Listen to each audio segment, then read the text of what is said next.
Сәлеметсіздер ме, құрметті тыңдаушылар? Үй жандарыңыз, бізде қазақта жақсы сөз бар.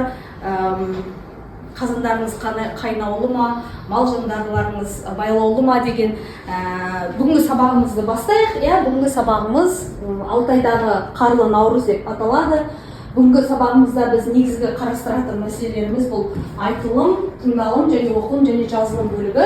Осы бөліктермен біз жұмыс жасайтын боламыз. Бүгін бізде мамырдың 15-і, грамматикалық тақырыбымыз модель сөздер. Сонымен бастайық. Біз бірінші Алтайдағы қарлы наурызды айтпас бұрын, жалпы наурыз туралы біз не білеміз, сол туралы кішкене түсінік қалыптастырайық. Бізде бірінші сұрақ, бұл бізде айтылым бөлімі. Айтылым бөлімінің бірінші сұрағым: наурыз мейрамы қашан тойланады және ол қандай табиғи құбылыстармен байланысты? Әлшер? 21-23-те тойланады. Яғни әр жылдан көктем жаралы басталған күндерге сәйкес келеді. Мен наурыз көжені ерекше дәмді ас деп білемін. Наурыз көжені жаға құлағым жастыққа тимей, таң сәрден тұрып, қуана дайындаймын.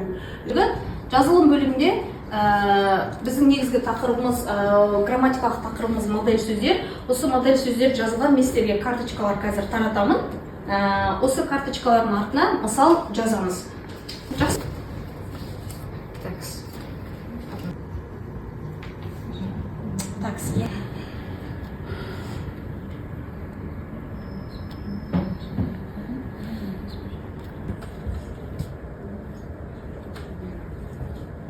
Наурыз мерекесі Алтайда қарлы табиғат аясында ерекше әсер қалдырады екен. Түсінігінде, табиғат пен үйлесімділік қазақ даласының ең басты философиясы.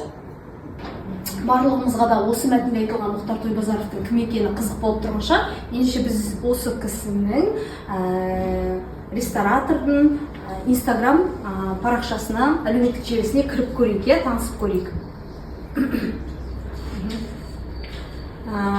Бұл кісі Алтай өңірін, жалпы біздің Шығыс Қазақстанның ең үлкен сұлу табиғатын таныстырып жүрген, қонақтарға таныстырып жүрген ұйымдастырушы. Және бұл кісі қазақтың тағамдарын осы туризммен бірге байланыстыра білген ресторатор. Қазір біз QZ ойынын ойнап көрейік, және біз осы тыңдаған тыңдалымыз бойынша және оқыған оқылымыз бойынша сұрақтар бар. Осы сұрақтарға жауап беріп көрейік. Бұл бізде QZ қосымшасымен жасалған. Кім қазақ ұлттық тағамдарын әзірлеуді туризммен байланыстыра білген ресторатор? Ол ресторатор Мұхтар Тойбазаров. Сабағымыздың оқылым бөлігіне көшейік. Оқылым осы біздің тыңдаған тыңдауымыздың мәтін түріндегі бөлігі. Ендеше оқылыммен танысайық. Кім оқылымды оқысы келеді? Дарья, келіңіз. Қазақтар көшпен пенді, халықтың ұрпағы, дәстүрлі асы мал, сүт өнімдері. Ендеше бүгінгі осы мәтіннен бізге таныс емес жаңа сөздерді қазір жазып шығайық, сосын сол жаңа сөздер бойынша мәтін құрастырамыз.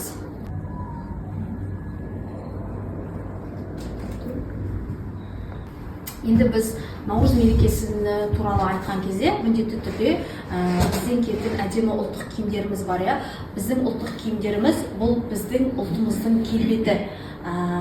Қазіргі күнде ұлттық киімдер осы заманмен бірге түрленіп, жетіліп, сәнге айналып, күнделікті өмірде киюге болатындай жағдайға жетті.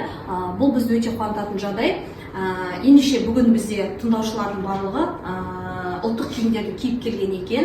Ендеше әркім өзінің киіп келген ұлттық киімін таныстырып өтсін. Жақсы. Шапан қазақтың ұлттық киімі, құрмет пен мәртебенің символы. Келесі Емел Ренатовна бүгін кимешек киіп келген екен. Кимешек туралы.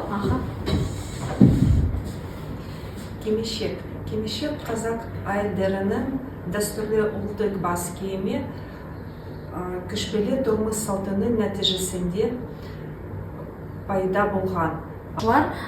Біз енді бүгін Наурыз мерекесі туралы, Наурыз көже туралы, жалпы Наурыз мерекесінің Алтайда қарлы жерде тойлануы, мерекеленуі жайлы сөз қозғап жатқаннан кейін, қане, мынандай бір жағдаяттық тапсырма орындап көрейік, мен сіздерге сіздер өздеріңізді үлкен мейрамхананың бір рестораторы ретінде сезініп, өздеріңіздің мейрамханаларыңызда ұлттық тағамды, Наурыздың ең басты тағамын, Наурыз көжені дайындадыңыздар. Сіздер енді соны халыққа танытып, мейрамханаларыңызға адамдар шақырғыларыңыз келеді, қонақтар шақырғыларыңыз келеді. Осыны сіздер қалай жарнамалайтын едіңіздер? Осы туралы кішігірім бір жарнама жасап жіберсек, жарнамасы дайын сияқты, тыңдап көрейік. Құрметті қонақтар, Наурыз мерекесіне орай біз сіздерге дәстүрлі Наурыз көже ұсынамыз. Юлияның жарнамасы дайын сияқты, тыңдап көрейік. Алтай мейрамханасы. Наурыздың басты дәмі сіздерге. Құрметті қонақтар, көктемнің келуін бізбен бірге қатысаңыздар. Біз Наурыз мейрамы туралы айтып жатқаннан кейін, біз міндетті түрде салт дәстүрлерге, қазақ халқының бүгінгі күнге дейін жалғасып келе жатқан дәстүрлері туралы айтқымыз келеді. Қазір біз сіздерге кішігірім ойын ойнап жіберейік. Осының барлығымыз білеміз, баланың алғашқы қадам жасауына жасалатын әдемі біздің дәстүріміз. Осы дәстүрмен қазір баламыз жүріп отырады, әрбір жүрген сайын бізге сұрақтар шығарады.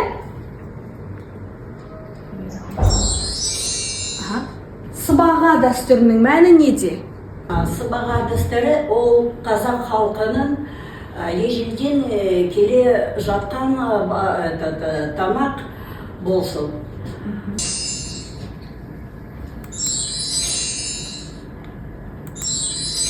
Біздің сабақ туралы жалпы сіздердің ойларыңыз, сіздер осы сабақта не түйдіңіздер, өздеріңізге қандай да жақсы ақпарат, тың ақпарат ала алдыңыздар, Хейджин жасанды интеллектісі арқылы жасайтын боламыз. Яғни біз қазір өзіміздің осы сабақтан алған пікірімізді айтамыз, сол айтқан пікірімізді біз естиміз өзіміз. Осыны жасап көрейік қазір. Наурыз мерекесінің табиғатпен, көктеммен, жаңа өмірмен қандай тығыз байланысты екенін түсініп, Наурыз мерекесінің табиғатпен, көктеммен, жаңа өмірмен қандай тығыз байланысты екенін түсініп, Әрине, құрметті тыңдаушылар, сіздердің бүгінгі берген кері байланыстарың үшін көп рахмет. Бүгін сіздер сабақта жақсы қатысқандарың үшін біз сіздерге кішігірім бағалау жасадық. Әрбір жұлдызша қойдық. Мына жерде сіздердің суреттеріңіз тұр. Осыған байланысты, осы реттілікпен біз сіздерді жұлдызшалармен бағаладық. Ендеше бүгінгі алған жаңа білімдеріңіз сіздердің өмірлеріңізге пайдалы болады деген сенімдемін. Барлықтарыңызға рахмет. Сау болыңыздар, келесі кездескенше. Сау болыңыздар. Рахмет сіздерге. Сау болыңыз, көп рахмет. Сау болыңыз. Рахмет.